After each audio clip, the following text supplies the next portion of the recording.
শুধু দর্শক বন্ধু, আপনারা দেখছেন একে নিউজ বাংলা। আর এই মুহূর্তে উপস্থিত রয়েছে পশ্চিমবঙ্গ বিধানসভা। আজ পশ্চিমবঙ্গ বিধানসভায় বাজেট পেশ হলো। লক্ষ্মীর ভান্ডারে 500 টাকা করে বাড়লো। আর এই নিয়ে হুমায়ুন কবিরকে প্রশ্ন করলে তিনি বলে, আমরা জিতলে 3000 টাকা করে লক্ষ্মীর ভান্ডার করব। যে বাংলার বাড়ি 1,20,000 টাকা, সেটা আমরা 2 লক্ষ টাকা করব। আর যদি আমি মুখ্যমন্ত্রী হতে পারি তাহলে শওকত মোল্লাকে পুলিশ মন্ত্রী করব। তিনি এমন কথা কেন বললেন যে হুমায়ুন কবির তার আলাদা দল আছে, জনতা উন্নয়ন পার্টি, আর তিনি শওকত মোল্লাকে কিভাবে পুলিশ মন্ত্রী করবে? এই প্রসঙ্গে তিনি বললেন যে আমি শওকত মোল্লা জিততেও পারবে না, আর উনি কোনো মন্ত্রী বা কিছু হতে পারবে না, আমি জিতবো এবং মুখ্যমন্ত্রীও হতে পারি। বাজেট নিয়ে অসন্তোষ শুধু হুমায়ুন কবির নয়, বাজেটের নিয়ে অসন্তোষ কিন্তু নওশাদ সিদ্দিকীও। হুমায়ুন কবির যেমন বললেন যে দিশাহীন বাজেট, নওশাদ সিদ্দিকীও ঠিক তেমনটা বললেন, দিশাহীন বাজেট। 26শে বিধানসভার সম্ভাব্য জোট সঙ্গী নওশাদ সিদ্দিকী এবং হুমায়ুন কবির, তারা আজকে এই জোট নিয়ে কতটা অসন্তুষ্ট প্রকাশ করলেন শোনাবো আপনাদের। এটা যে কোনো ইলেকশন ইয়ারে এইভাবেই প্রচলিত আছে, এটাই হয়েছে। এই যে ভোটার অ্যাকাউন্ট গাল ভরা যে বাজেট বললেন, জনমুখী বাজেট, এই জনমুখী বাজেটটা ইমপ্লিমেন্ট করার ক্ষমতা আগামী দিনে মমতা ব্যানার্জি বা চন্দ্রিমা ভট্টাচার্যরা ক্ষমতায় আসতে পারবে না। কাজে এই জনমুখী বাজেটটা আর বাংলার মানুষের জন্য এনারা ইমপ্লিমেন্ট করতে পারবেন না। লক্ষ্মীর ভান্ডারে টাকা বাড়িয়েছে কি? বললাম তো, লক্ষ্মীর ভান্ডারে 500 টাকা বাড়িয়েছে। তা আমরা আগামী দিনে নতুন সরকার গঠন করার পর 3000 টাকা করে মা বোনদের লক্ষ্মীর ভান্ডার দেওয়া হবে। আবাসন প্রকল্প 1,20,000 আছে, ওটা 2 লক্ষ টাকা দেওয়া হবে। আর যে সমস্ত লোকদের কারো 8,000 বেতন আশাকর্মী, কারো 7,000, কারো 12,000, কারো 9,000, কারো 10,000, এদের সকলের আগামী দিনে আমরা নতুন সরকার গঠন করার পর 15,000 টাকা করে এদের অনারিয়া। আমরা ছোট থেকে শুনে আসছি যে কলকাতায় সভ্য মানুষ বাস করে, কিন্তু কলকাতার মধ্যে হুমায়ুন কবির যেখানে যাচ্ছে আক্রমণ, ব্রিগেডে মাঠ দেখতে গেলে আক্রমণ হলো। কালকে এসবের জবাব মানুষ ব্যালটে দিবে। এই সমস্ত উচ্ছৃঙ্খল যুবক যাদেরকে পুষে রাখা হয়েছে, যত রকম অসামাজিক কাজে তাদেরকে ব্যবহার করা হচ্ছে, যে ঔদ্ধত্য দেখাচ্ছে, কখনো ব্রিগেডে কখনো খিদিরপুরে, এসবের জবাব আগামী নির্বাচনে ব্যালটে বোতাম টিপে মানুষ দিয়ে দেবে। ফিরহাদ হাকিমের বন্দর এলাকায় আপনাকে ও তো বন্দরের এলাকা, তো ফিয়াদের বিরুদ্ধেও প্রার্থী দেবো, মমতা ব্যানার্জির বিরুদ্ধেও প্রার্থী দেবো, নন্দীগ্রামেও প্রার্থী দেবো। তখন আগামী দিনে বুঝতে পারবে যে এরা এক মন ধানে ক কেজি চাল। সেলিম সাহেব আপনার সাথে দেখা করলেন, জোট নিয়ে কতটা আগে বাড়ি? আশাবাদী, আগামী দিনে অপেক্ষা করুন, ফেব্রুয়ারি মাসের মধ্যেই মোটামুটি জোট। আপনার পুরনো দল অর্থাৎ কংগ্রেস, জাতীয় কংগ্রেস, তারা আবার মূল কংগ্রেসের জোট করতে চাচ্ছে। শূন্য থেকে মহাশূন্যে যাবে, শূন্য আছে মহাশূন্য যাবে এরা। আপনি যদি মুখ্যমন্ত্রী হন, শওকত মোল্লাকে পুলিশ মন্ত্রী করবেন? হ্যাঁ, আমি বলেছি, ও কালকে আমাকে টিমে আজও বলেছে যে আগামী দিনের মুখ্যমন্ত্রী। আলাম তোমার চিন্তা নাই, তোমাকে পুলিশ মন্ত্রী করবে বলেছি। ও যখন আমাকে টোন কাটছে তো ওকে তো তার জবাব দিতে হবে। বাইরেও বলেছে, ভেতরেও বলেছে, আজকে বাইরে গেটে বলেছে। সম্পর্ক আছে শওকত মোল্লা? নিশ্চয় থাকবে, মানুষ মানুষের সঙ্গে সৌজন্যপূর্ণ সম্পর্ক থাকবে। এর সঙ্গে নীতিগতভাবে যে দলের নীতি, দলের 1 ইঞ্চি জমি তাদের ছাড়া হবে না, কিন্তু ব্যক্তিগত সৌজন্যতা সম্পর্ক এটা নিশ্চয়ই রাখা উচিত থাকবে। আপনি শওকত মোল্লা তো তৃণমূল থেকে দাঁড়াবেন, যদি তিনি যেটা তৃণমূলের বিধায়ক হবে, তাহলে আপনি তাকে?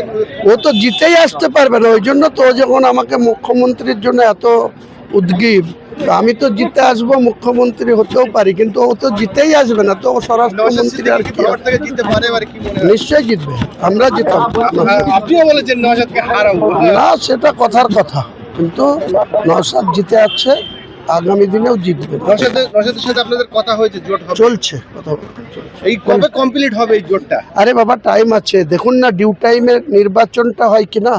SIR এর যে কাজ চলছে, 14ই ফেব্রুয়ারি ফাইনাল পাবলিশড হওয়ার কথা ছিল ভোটার লিস্ট, সেটা তো 24 তারিখ পিছিয়েছে।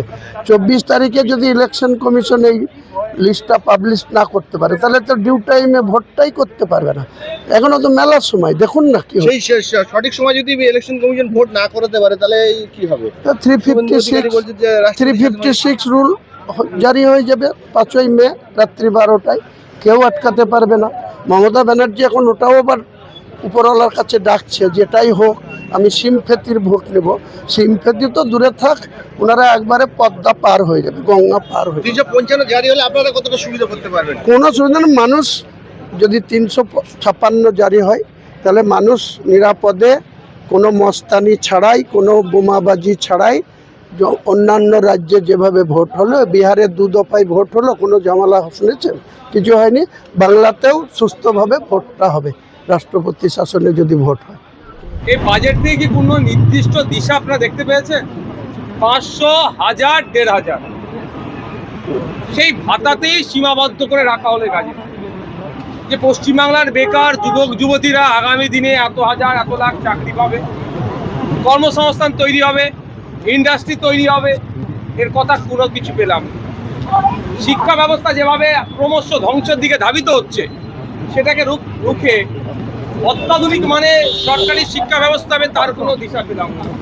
স্বাস্থ্য ব্যবস্থা শুধুমাত্র একটা স্বাস্থ্যসাথী কার্ডের ওপরে দাঁড় করিয়ে রেখে দিয়েছে। এটার থেকে বার করে নিয়েছে মফস্বল থেকে শহরের মানুষ, প্রত্যেকটা সেক্টরের মানুষ সরকারি স্বাস্থ্য ব্যবস্থা তারা বিনামূল্যে পাবে, তার কোনো দিশা দেখতে পারলাম না।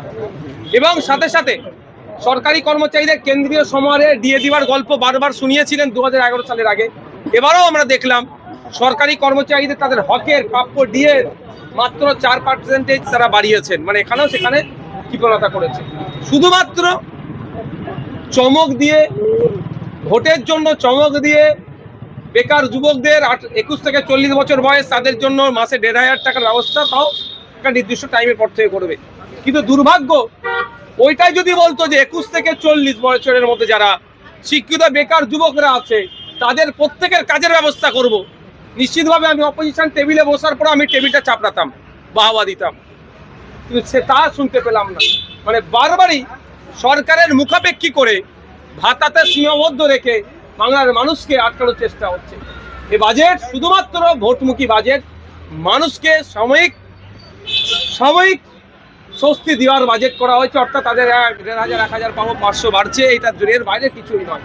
আমরা বলছি আমাদেরকে যদি বাংলার মানুষ সুযোগ দেয়, আগামী দিনে কেন্দ্রীয় সমাহারে আমরা ডিএর ব্যবস্থা করব সরকারি কর্মচারীদের। স্কুলে যে শূন্য পদ আছে সেগুলোকে পূরণ করব। 5 বছর একটা সরকারের সময় পাই, 5টা জেলায় 5টা কলকাতার সরকারি স্টার হসপিটালের মতো স্টার হসপিটাল বানাবো। শুধু তাই নয়, 1 ফ্যামিলি 1 জব এর ব্যবস্থা আমরা করব।